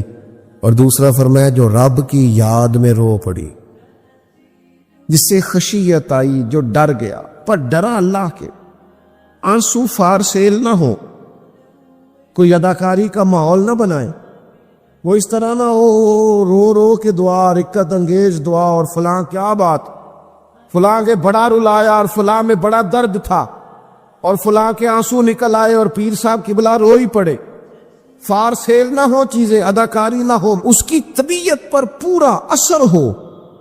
اور جب خشیت کے ساتھ وجود کانپتا ہے، وہ کسی نے کہا تھا کہ آنسو قربت کا سبب ہوتے، جب آپ کی روح کسی کی روح سے ملتی ہے تب آنسو نکلتے۔ جب تو اللہ سے پورا جڑ جاتا ہے نا، جب رسول کائنات کی بارگاہ سے تیری پوری توجہ لگ جاتی ہے، پھر آنسو بن کر دل تے پار پوے، جس ویلے ادو پار بناون اکھیاں تے بے درداں محبوباں دے سارے ناز اٹھاون اکھیاں۔ عزیز دوست، جب آپ پورے طور پر جڑ جاتے، او یارو کتنا روئے ہیں مسلمان اقوام متحدہ کے سامنے جا کے، کتنی قراردادیں پیش کی تم نے سلامتی کونسل میں، حتیٰ کہ مسلمانوں کے جو امیر ملک تھے ان کی تنظیمیں بنی، کوئی مسلمانوں کی داد رسی کو نہیں پہنچا۔ میری کو بہت لمبی عمر تو نہیں ہے، پر میں نے برما میں مسلمانوں کے کٹتے ہوئے حالات دیکھے، خبریں آئیں، ہم نے دیکھی کٹتے اور سسکتے مسلمان ہم نے دیکھے۔ ہم نے دیکھا لیبیا پہ حملہ ہوا اور ٹوٹ گیا سارا ملک، میں نے وہ منظر دیکھا جب غوث پاک کے بغداد میں بم گرے، ہم نے وہ دور دیکھا جب کسی نے خبر دی کہ کربلا میں پھر سے کربلا برپا ہے، ہم نے وہ منظر دیکھا جب پتا چلا کہ پھر سے مولا علی کے نجف اشرف کو اجاڑا جا رہا ہے۔ ہم نے وہ سارے منظر بار بار دیکھے، بار بار سنے، اور اب تو شرم آتی ہے، میرا دل کرتا ہے میں فلسطین کا نام نہ لیا کروں، شرم آتی۔ یہ کوئی ہماری تقریروں کے موضوع ہیں؟ یہ کوئی ہمارے کالم نکلے کے عنوان ہیں؟ یہ کوئی ہمارے موبائل پہ لگانے کے سٹیٹس ہیں؟ یہ تو شرم سے مر جانے کا مقام ہے۔ یہ کوئی گردنیں اٹھا کے بات کرنے والی بات ہے؟ یہ موبائل پہ ایک دوسرے کو ویڈیو دکھانے کا منظر ہے؟ رمضانوں میں شاموں میں اپنے اپنے بچوں کو سینوں سے لگا کے افطاریاں کرانے والوں، اور بچوں سے پوچھ لے والوں کہ پتر تو کی کھانا ہے، اس سے پوچھ لے اس کی مرضی کیا ہے۔ تمہیں پتہ ہے فلسطین کی بیٹیاں بھی سیدہ ختیجۃ الکبریٰ کی بیٹیاں ہیں، وہ مومنوں کی مائیں ہیں تو ان کی بھی تو مائیں ہیں نا۔ فلسطین کی بہنیں بھی صبح قیامت حضرت فاطمہ کے پلو میں پناہ لیں گی۔ نبی پاک صلی اللہ تعالی علیہ وسلم نے فرمایا من اذا مسلمن فقد اذانی۔ میں کیسے وہ بات آپ کے دلوں تک اتاروں کہ حضور نے فرمایا جب میرے مسلمان کو تکلیف ہوتی ہے تو مجھے تکلیف ہوتی ہے، مجھے درد ہوتا ہے۔ اس رسول کی امت جو کافروں کی رسیاں زور سے باندھی جائیں تو حضور فرمائیں ڈھیلی کر دو، یہ ہائے ہائے کرتے ہیں تو مجھے نیند نہیں آتی۔ اگر بدر میں قیدی بنا کے لایا گیا کافر ہائے ہائے کرے تو حضور کو نیند نہیں آتی، تو مجھے بتاؤ کہ فلسطین کی بیٹیاں ہائے ہائے کرتی ہیں تو گنبد خضرا میں محبوب کو آرام ہے؟ میرے عزیز، بے حسی کی زندگی، چھوٹے موٹے بیانات، تو بھی کہہ دے تھوڑا سا فلانے کا بیان نہیں آیا، کیا کرنا ہے بیان دے، کیا بات کرنی ہے تذکرہ کر کے۔ دوستو آؤ رو کے دیکھ لیا ساری دنیا کے سامنے، کچھ رب کے سامنے رو کے نہ دیکھ لیں؟ اب اسے کہے نا، اب حضور کی بارگاہ میں عرض کر کے نہ دیکھ لے کہ تجھ سے فریاد ہے اے گنبد خضرا والے، اب کعبے والوں کو ستاتے ہیں کلیسا والے۔ اور کی اگر تو نے دل مسلم کی دل جوئی نہیں، پھر ہمیں تانا دیں گے بت کے مسلم کا خدا کوئی نہیں۔ اب اللہ رسول کی بارگاہ کی طرف رجوع نہ کر لیں، اب چھوڑ نہ دیں سیاستدانوں کے گلے، اب چھوڑ نہ دیں دنیا اقوام متحدہ کی بات اور سلامتی کونسل کی بات، اب اپنے اللہ کی جانب رجوع نہ کریں۔ دیکھو نا، نبی پاک صلی اللہ تعالی علیہ وسلم نے ہمیں فرمایا تمہارے آنسو قدر والے ہیں، رب رسول کی بارگاہ میں بہانا، ان کو ضائع نہ کرنا۔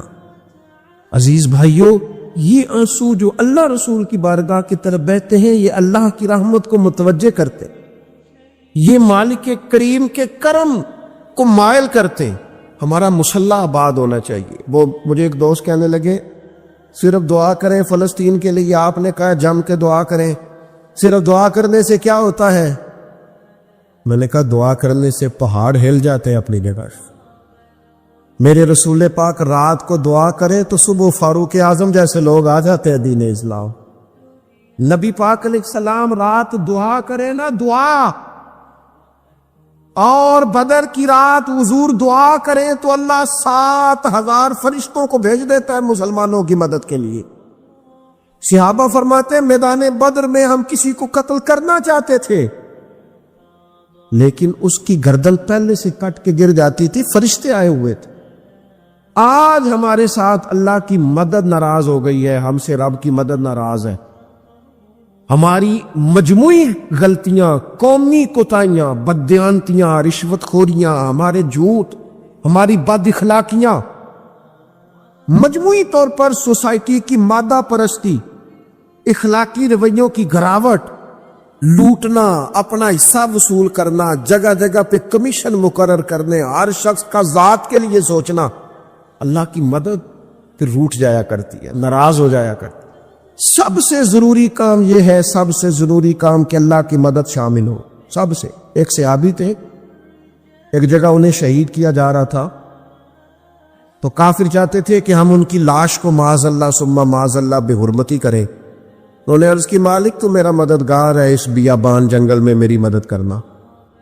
شہد کی مکھیاں آ گئی، ان کے پورے وجود کو چھپا لیا، کوئی چیز قریب آئی نہیں، اور لوگ کہتے ہیں مکھی اٹھ کے بیٹھے تو زخمی کر دیتی ہے، لیکن وہ اٹھ کے گئی تو وجود پہلے سے زیادہ تر و تازہ تھا۔ اللہ نے محفوظ کر لیا وجود ان لوگوں کا، اللہ نے حفاظت فرمائی، اللہ کی مدد شامل تھی، اللہ کی مدد۔ ایٹم بم تم نے بنا لیے، ہتھیار تم نے سجا لیے، دولتیں تم نے جمع کر لی، بڑے بڑے تم نے ادارے قائم کیے، اب ایک کوشش اور بھی کرو، رب رسول کی بارگاہ میں رو تاکہ تمہیں اللہ کی مدد بھی ملے۔ ایک صحابی ہیں، بخاری شریف صحیح سند کی حدیث ہے، کلمہ پڑھا، کچھ دنوں کے بعد مال غنیمت آیا، نبی پاک صلی اللہ علیہ وسلم مال تقسیم کر رہے تھے تو میرے حبیب نے اس صحابی کو بھی دیا، فرمایا یہ رکھ لے۔ اس کو پیسے دیے حضور نے، اس نے پیسے ہاتھ میں پکڑے اور محبوب پاک صلی اللہ علیہ وسلم کا چہرہ دیکھ رہا ہے۔ پتہ کیا لفظ اس کی زبان پہ آئے؟ اللہ کہ یا رسول اللہ میں نے اس لیے کلمہ تو نہیں پڑھا تھا میں پیسے لوں گا۔ حالانکہ تالیف قلب حصہ اسلام کا، جو بندہ نیا کلمہ پڑھتا تھا اس کو کچھ نہ کچھ دیا جاتا تھا، چونکہ اس کی برادری چھوڑ جاتی۔ کہنے لگے حضور اس لیے تو کلمہ نہیں پڑھا تھا کہ پیسے آئیں گے۔ نبی پاک نے فرمایا کس لیے پڑھا تھا؟ کہ یا رسول اللہ میں نے تو اس لیے پڑھا تھا کہ آپ مجھے جہاد میں لے جائیں گے اور میں آپ کے نام پر اپنی جان قربان کر دوں گا۔ میں نے کچھ لینے کے لیے نہیں، جان دینے کے لیے کلمہ پڑھا تھا۔ تو حضور میرے لیے مہربانی فرمائیں، مجھے آپ یہ دنیا داری ہی دنیا داری، مال ہی مال۔ حضرت میاں شیر محمد شرخ پوری رحمت اللہ علیہ کی وہ بات میرے دل کو چھو جاتی ہے۔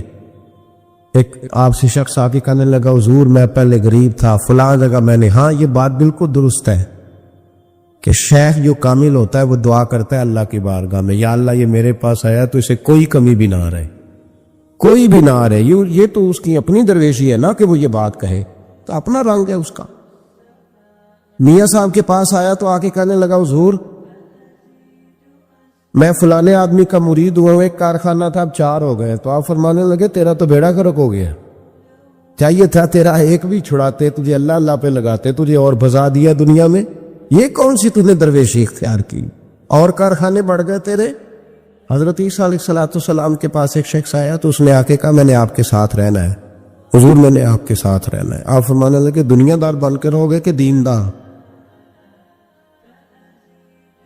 کہنے لگا جی میں دیندار بن کے رہوں گا۔ فرمانے لگے دنیا کی طلب نہ کرنا ورنہ میری صحبت میں نہیں رہ سکو۔ حضرت عیسیٰ علیہ السلام نے شادی نہیں کی، مکان ہی نہیں بنایا، ایک تکیہ، ایک پیالہ، ایک کمبل، جہاں رات ہوتی وہیں سو جاتے۔ ایک دن ایک شخص کو دیکھا کہ وہ ڈھلان بنی ہوئی تھی، پتھر کی پہاڑ تھوڑی سی ڈھلان بنی ہوئی تھی تو نیچے لیٹا ہوا ہے۔ آپ نے کمبل بھی صدقہ کر دیا، کہنے لگے آج کے بعد جہاں ڈھلان بنے گی وہاں سو جائیں گے، کمبل کی ضرورت ہی کوئی نہیں۔ کچھ دنوں کے بعد ایک شخص کو دیکھا کہ وہ اپنے ہاتھ کا تکیہ بنا کے سویا ہوا ہے، تکیہ بھی خیرات کر دیا، کہنے لگے اس کے بغیر بھی گزارا ہو سکتا ہے۔ کچھ دنوں کے بعد دیکھا کہ ایک آدمی چلو میں پانی پی رہا ہے، پیالہ بھی اللہ کے راستے میں دے دیا، کہنے لگے چل جائے گا کام اس کے بغیر۔ فرمایا دنیا دار بن کے نہ آنا، کہنے لگا نہیں صاحب میں دیندار بن کے آؤں گا۔ جناب عیسیٰ علیہ السلام نے رکھ لیا۔ آپ پہلے دن ہی کہنے لگے چل آ جا روٹی کھا لے، 3 روٹیاں منگائی، اس کو ساتھ بٹھایا، فرمانے لگے میں تو ایک کھاؤں گا، تو کتنی کھائے گا؟ کہنے لگا جی میں بھی ایک ہی کھاؤں گا۔ ایک روٹی اس نے کھا لی، ایک آپ نے کھا لی، تیسری روٹی چھوڑ کے جناب عیسیٰ علیہ السلام دریا کنارے وضو کرنے چلے گئے۔ واپس آئے تو روٹی کوئی نہیں تھی۔ اللہ کے نبی تھے، جان گئے۔ رب کریم کا بندہ بھی جان جاتا ہے۔ اقبال کہتے ہیں اولیاء کیا ہیں جواسی سلول قلوب، کہتے ہیں رب کے ولی کو ٹٹولا نہ کر، وہ تو دلوں کے حال بھی جانتا ہے۔ انہیں ٹٹولا نہ کر، غبار آلود سمجھ کر حکارت سے نہ دیکھ ان کو، انہی کی ٹھوکروں سے سلطنت بنتی بگڑتی ہے۔ اور اقبال کہتے ہیں نہ تیغ و تیر میں نہ لشکرو سپاہ میں، نہ تیغ و تیر میں نہ لشکرو سپاہ میں، کہتے ہیں نہ تلوار میں نہ تیر میں نہ لشکر میں نہ فوجوں میں، نہ تیغ و تیر میں نہ لشکر و سپاہ میں ہے جو بات مرد کلندر کی بارگاہ میں، جو بات مرد کلندر کی بارگاہ میں۔ تیسری روٹی کدھر ہے؟ کہنے لگا حضور مجھے نہیں پتا۔ فرمانے لگے تجھے پتا ہے پر تو بتا نہیں رہا۔ کہنے لگا مجھے تیسری روٹی کا پتا۔ حضرت عیسیٰ علیہ السلام ایک ہرنی جا رہی تھی، اس کے ساتھ 2 بچے تھے، آپ نے ایک بچہ پکڑا، اس کو ذبح کیا، لکڑی جلائی، اس کو بھونا، اس کو بھی کھلایا، خود بھی کھایا، ہڈیاں جمع کر دی۔ جب وہ ہڈیاں اس پہلو کو ذرا سمجھیے گا، جب کھا بیٹھے ہڈیاں جمع، وہ ہرنی بھی کھڑی ہے اور دوسرا بچہ بھی کھڑا ہے، ایک بچہ کو ذبح کر کے کھا لیا، دوسرا کھڑا ہے۔ جب پیٹ بھر لیے وہ بھی ڈکار لینے لگا سامنے، تو حضرت عیسیٰ علیہ السلام ہڈیوں سے کہنے لگے چلو اٹھ جاؤ اللہ کے حکم سے۔ وہ ہرنی کا بچہ پھر سے زندہ ہو گیا، وہ چلا گیا، ماں اس کو ساتھ لے کے روانہ۔ فرمانے لگے دیکھ اللہ نے مجھے معجزہ دیا ہے، ہم نے کھا بھی لیا ہے اور بچہ چلا بھی گیا ہے، ہمارے پیٹ میں ہے بھی، اور اب تو بتا دے روٹی کس نے کھائی ہے؟ کہنے لگا جی مجھے نہیں پتا، نہیں پتا مجھے۔ حضرت عیسیٰ علیہ السلام اس کو ساتھ لے کے بڑے تو دریا کے اوپر، پانی کے اوپر پیدل چلنے لگے، دریا پار کر گئے۔ فرمانے لگے تو پانی پہ چلتا رہا ہے، سارا پانی کراس کر گیا ہے تو ڈوبا نہیں، اب بتا دے روٹی کس کے پاس ہے؟ کہنے لگا نہیں پتا، مجھے پتا۔ اللہ اکبر، وہ کیا خوب لفظ کہہ گئے سجادہ نشین حضرت پیر میر علی شاہ صاحب رحمت اللہ علیہ، بے قدرہ کچھ قدر نہ جاتی، کھیتی خوب تسلی ہو، اے دنیا دار پجاری زرد کتیاں دے گل ٹلی ہو۔ سارا دریا اتنا بڑا دیکھتے ہیں لوگ جو آتے ہیں نا درویشوں کے پاس، بڑے رنگ دیکھتے ہیں پر بدلتے نہیں، رنگ بڑے دیکھتے ہیں پر اپنے آپ کو تبدیل ہے۔ او بانج فقیروں کسے نہیں مارے آئے ہوئی چور اندر داہو، دیکھتے بڑا کچھ ہے بدلتے نہیں، نہ بدلا۔ حضرت عیسیٰ کہنے لگے منوا کے میں بھی چھوڑوں گا، تو مانے گا۔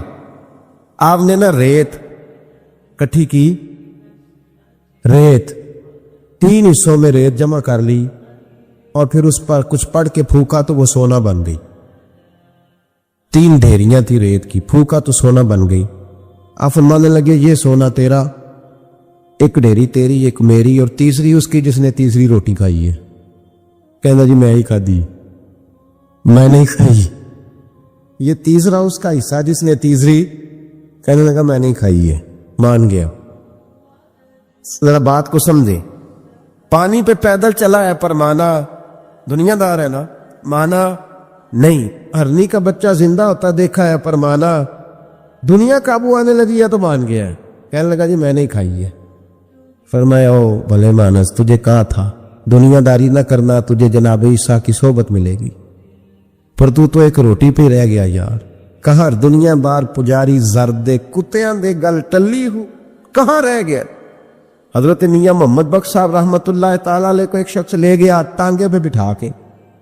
ٹانگے, غلام رسول مہر صاحب نے لکھا ہے کہ وہ ٹانگے پہ بٹھا کے لے گیا اور لے جا کے نا, تو میاں صاحب حضور یہ زمین بھی میری ہے, یہ بھی میری ہے, وہ بھی میری ہے, یہ بھی میری ہے. بڑی اس نے تفصیل سنائی. تو میاں صاحب فرمانے لگے بس کر یار, میں بڑی دیر سے سن رہا ہوں کہ تیرا بڑا کچھ ہے, بس کر. کہنے لگا حضور نہیں, ابھی تو میں نے تھوڑی دکھائی ہے, اور بھی میرے پاس بڑا کچھ ہے. تو آپ فرمانے لگے یہ بتا تجھ سے پہلے کس کے پاس تھا؟ چپ کر گیا. فرمایا اس سے پہلے کس کے پاس تھا؟ چپ کر گیا. کیا خوب فرمایا, کیا درویشوں کا کہنے کا انداز ہے, کیا خوب رنگ ہے, اور تشبیہ کس طرح کی اعلیٰ دیتے ہیں. دانش مندہ دا کم ناہی دل دنیا نہ لانا, اس ووٹی کئی خامند کیتے جو کیتا سو کھانا. اس ووٹی کئی خامند کیتے جو کیتا, یہ دکان میری ہے تو پہلے کس کی تھی؟ اس سے پہلے کس کی تھی. یہ گاڑی میری ہے تو اس سے پہلے کس کی تھی صاحب؟ یہ کسی نہ کسی کی تھی, اور تیرے بعد بھی کسی نہ کسی کی ہو جائے گا. اس ووٹی کئی خامند کی جو کیتا سو. حضرت عیسیٰ کہنے لگے تو نے ایک پیغمبر کی صحبت ضائع کر دی صرف دنیا داری کے لیے. فرمانے لگے میں نے کیا کرنا ہے سونا, تو تینوں کے تینوں ڈیریاں تو ہی رکھ لے, تیری ہیں, پر تو نے زیادتی کی, تو نے قیمت نہیں ڈالی ہماری صحبت کی. آپ اٹھ کے چلے گئے. صحرا کا علاقہ تھا, وہ شخص وہیں بیٹھا تھا. ابھی سمیٹ ہی رہا تھا کہ دو ڈاکو آ گئے, تلواریں پکڑی ہوئی ہیں. کہنے لگے چل دوڑ جا, سونا مارا ہے, تو کدھر سے آ گیا؟ منت کی. کہنے لگا چلو مہربانی کرو, 3 حصوں میں ہے, 2 لے لو, ایک تو مجھے دے دو, ایک تو دے دو. منت کرنے لگا, وہ مان گئے. کہنے لگے چلو ٹھیک ہے. دوستی کر لی, نام پتہ پوچھ لیا, گفتگو ہونے لگی. تھوڑی دیر بیٹھے تو ایک دوسرے سے فرینک ہو گئے, بے تکلفی شروع ہوئی. تو کہنے لگے بھوک بڑی لگی ہے, روٹی تو لاؤ. ایک کو بھیجا, ڈاکوؤں میں سے ایک کو بھیجا کھانا لینے, کھانا لینے چلا گیا. اب یہ دونوں پیچھے رہ گئے, ایک وہ روٹی کھانے والا اور ایک ڈاکو. تو آپس میں کہنے لگے یار یہ تیرا پوچھتا ہے وہ روٹی کھانے والا, تیرا اس کے ساتھ کیا تعلق ہے؟ کچھ بھی نہیں, ڈاکو ڈاکو سجل ہے. کہنے لگے ایسے اتنا سونا اسے دے رہے ہو, آتا ہے تو دونوں پکڑ کے مار دیتے ہیں اس کو, اور سونا دونوں آدھا آدھا بانٹتے ہیں. بالکل ٹھیک ہے, میرا کون سا چچا کا بیٹا ہے, چھوڑو. ویسے اس دور میں چچا کے بیٹے بھی پکڑ ہی لیتے ہیں اگر کبھی مسئلہ بن جائے تو. چلو جی فیصلہ ہو گیا. اب وہ جو گیا وہ بھی تو دنیا دار تھا نا, اس نے کھانا خریدا تو اس نے کہا میرا کون سا ان سے یہ رہنا ہے. اس نے روٹی میں زہر ڈال دی. اس نے کہا میں ان کو ماروں گا اور سارے سونے پہ قبضہ کروں گا. حب الدنیا راست من کل خطیہ, ہر برائی کی جڑ ہے. وہ کھانا لے کے آیا, ابھی اس نے رکھا ہی تھا, دونوں نے حملہ کر دیا, پکڑا اور مار ڈالا. وہ مر گیا. اب یہ مزے سے بیٹھ کے روٹی کھانے لگے. سیر ہو کے پیٹ بھر کے روٹی کھائی. چند لمحے گزرے تو دھڑام سے روح پرواز کر گئی. حضرت عیسیٰ 1 گھنٹے کے بعد گزرے. 3 لاشیں پڑی اور سونا ویسے کا ویسا پڑا. ایس روٹی کئی خامن کیتے جو کیتا سو کھانا, سونا ویسے کا ویسے پڑا ہے. جناب عیسیٰ علیہ السلام کھڑے ہو کے اپنے حواریوں سے کہنے لگے اس کو کہا تھا تو صحبت حاصل کر, دنیا داری سے بچ. لیکن اس نے دنیا داری کو فوقیت دی, ایک پیغمبر کی صحبت کو فوقیت. آج نقصان یہ ہوا ہے کہ خود مرا ہے اور 2 لاشیں اور بھی اس نے ساتھ کٹھی کر لی. دنیا داری سے بچ جائے, اس سے بچے, ضرورت کی حاصل کرے, ضرورت سے زیادہ نہیں. ضرور محنت کریں, جد و جہد, حلال روزی کمائیں اللہ کے راستے میں دینے کے لیے, غریبوں کی مدد کرنے کے لیے ضرور کریں گا, لیکن اس کو مشن نہ بنائیں. یہ مشن نہیں. اگر آپ نے صبح سے لے کے شام تک 3 گھنٹے وقت گزارا ہے تو پھر آپ کا 2 گھنٹے اگر دنیا میں گزرے تو 1 گھنٹہ دین میں گزرنا چاہیے نا، ورنہ آپ کا دن ضائع ہو گیا ہے۔ کم از کم تیسرا حصہ تو دین کو دو۔ ہمارے بزرگوں نے ضمناً دنیا داری رکھی، ضمناً کہتے تھے ہم تو اتنی روزی کماتے ہیں کہ کمر سیدھی ہو سکے۔ ایک تو میرے عزیز یہ یاد رکھے کہ اپنے ہمہ وقت زندگی کو دنیا کو ٹائم نہ دے، دنیا کو اتنا ٹائم دیں جتنی کہ اس کے لیے حضرت علی المرتضیٰ رضی اللہ تعالیٰ عنہ کا ایک فرمان یاد رکھیں۔ آپ فرمایا کرتے تھے میں دنیا کے لیے اتنی محنت کرتا ہوں جتنا میں نے دنیا میں رہنا ہے، اور آخرت کے لیے اتنی محنت کرتا ہوں جتنا میں نے آخرت میں۔ جو آدمی 500 سال پہلے فوت ہو گیا تھا وہ کہاں ہے؟ ابھی قبر میں۔ زندگی کتنی گزار کے گیا؟ 60 سال 70 سال۔ جتنا دنیا میں رہنا ہے اتنی اس کے لیے جد و جہد کریں، جتنا جانا ہے اتنا جانے کے لیے محنت کریں، اپنے آپ کو ضائع نہ کریں۔ اور یہ جو اللہ اللہ سیکھ رہے ہیں لوگ درویشی کے رستے پہ، ان کے لیے تو موت ہے، یاد رکھیں۔ جتنا زیادہ دنیا کی طرف جائیں گے اتنا، دیکھیں نا اللہ تعالیٰ شراکت کو تو پسند فرماتا ہی نہیں۔ اگر آپ نے، اور پھر میں نے کہا کہ جس بندے نے اس نے نماز پڑھتے بھی یہی سوچا ہے کہ میں نے نکل کے پیسے لینے ہیں، کیا اس نے حاصل کیا؟ اپنے آپ کو خوددار رکھیں، کبھی کسی موقع پر کسی بھی لحاظ اپنے آپ کو دنیا داری کے معاملے سے کمزور ظاہر نہ کریں۔ دنیا کا پیار جہاں آ گیا وہ ختم، طریقت ختم۔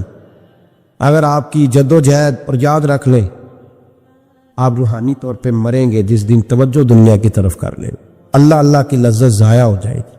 اور پھر ایک اور بات لکھ لیں، تجربے کی روشنی میں عرض کر رہا ہوں، لکھ لیں اس کو کسی جگہ، کسی ایسی جگہ نقش کر لیں جہاں سے کبھی مٹے نہ۔